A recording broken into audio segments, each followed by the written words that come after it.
मैं विनीत सतप्रकाश भराला, मैं भराला का निवासी हूँ,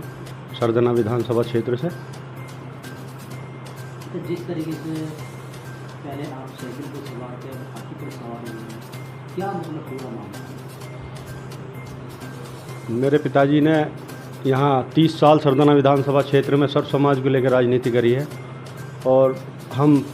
मेरे पिताजी ने बहुजन समाज पार्टी से ही राजनीति की शुरुआत की थी 94, 95, 96 से। बीच में किन्हीं परिस्थितियों के कारण समाजवादी पार्टी ज्वाइन कर ली थी और समाजवादी पार्टी से चुनाव भी लड़े थे। उसके बाद मैं भी समाजवादी पार्टी में था और मुझे भी चुनाव लड़ने की इच्छा थी सरदना विधानसभा क्षेत्र से, लेकिन कई कारणों की वजह से यहाँ चुनाव की स्थिति नहीं बन पाई, इसलिए मैंने समाजवादी पार्टी को छोड़ गए और बहुजन समाज पार्टी में आस्था जताते हुए, बहन कुमारी मायावती जी में आस्था जताते हुए और बसपा की नीतियों से प्रभावित होकर, बहन जी के आदर्शों से प्रभावित होकर मैंने बहुजन समाज पार्टी ज्वाइन करी है और बहन जी ने मुझे आशीर्वाद दिया है और बहन जी ने सरदना विधानसभा क्षेत्र और अपने जनपद मेरठ में बहुजन समाज के मूवमेंट को मजबूत करने को और बहुजन समाज पार्टी के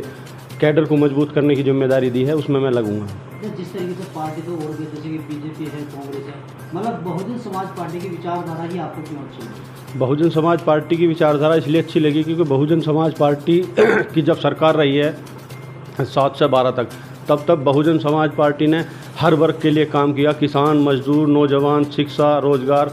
सबके लिए बहन जी ने काम किया है। तो और इस समाज से और जिस नीति के दबे कुचलों की राजनीति, शोषित वंचितों की राजनीति बहुजन समाज पार्टी में होती है, वही राजनीति मेरे पिताजी ने की है, उसी से प्रभावित होकर मैंने बहुजन समाज पार्टी ज्वाइन की। अच्छा, ये बात कहाँ तक सही है कि जैसे कि बहन जी की सरकार रही 2007 से लेकर 12 तक कि युवाओं को सबसे ज़्यादा रोजगार दिया, किसी और सरकार ने नहीं दिया? ये तो आंकड़ों में भी है और किसान के लिए भी, युवाओं के लिए भी जो काम बहुजन समाज पार्टी ने किया वो किसी ने भी नहीं करा। कई बार सरकार समाजवादी पार्टी की भी रही है, पूर्व में बीजेपी की पहले भी सरकार रही है, अब भी सरकार है। कई साल में 5-5 रुपये किसानों के बढ़ रहे हैं, यूरिया नहीं मिल रहा है, लेकिन जब किसान बहुजन समाज पार्टी की सरकार थी तब किसान बेहद खुशहाल था और एक साथ इतना रेट गन्ने का बढ़ाने वाली बहुजन समाज पार्टी मात्र पार्टी ऐसी थी जो किसानों का सबसे ज़्यादा रेट बहुजन समाज पार्टी ने एक साथ बढ़ाया था। अच्छा, सपा की भी सरकार रही, अब इस टाइम मौजूदा बीजेपी सरकार भी चल रही है, गन्ने का जो पेमेंट मिला इस सरकार ने समय पर मिला किसानों को? बहुजन समाज पार्टी के समय में बहुत ठीक समय पर पेमेंट मिलता था और बाकी तो सब पार्टी आप सब देख रहे हैं और यहाँ का किसान और मजदूर, नौजवान सब देख रहा है किस तरीके की। और भारतीय जनता पार्टी ने तो इस दोहराए पे लाके खड़ा कर दिया है कि किसान भी तबाह है और रोज़गार, मजदूर तो सब मतलब एक इस तरीके से ख़त्म हो चुका है। अच्छा, एक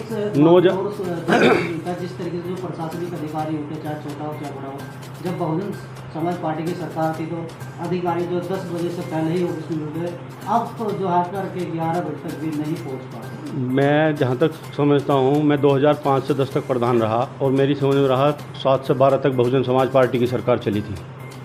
जो अधिकारियों का चाल चलन और व्यवस्था थी बहन जी के नाम से, अगर बहन जी का दौरा अचानक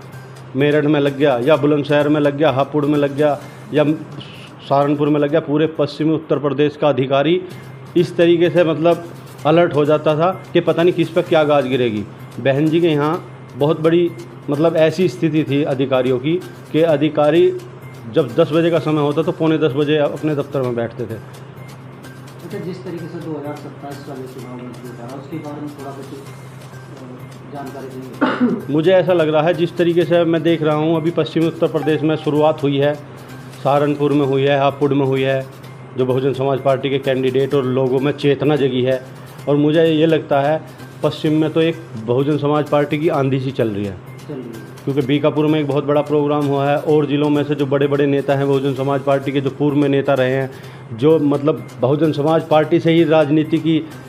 ABCD सीख के दूसरे दलों में चले गए थे, वो आज बहुजन समाज पार्टी में वापसी कर रहे हैं। तो मुझे ऐसा लगता है कि 2027 में कोई भी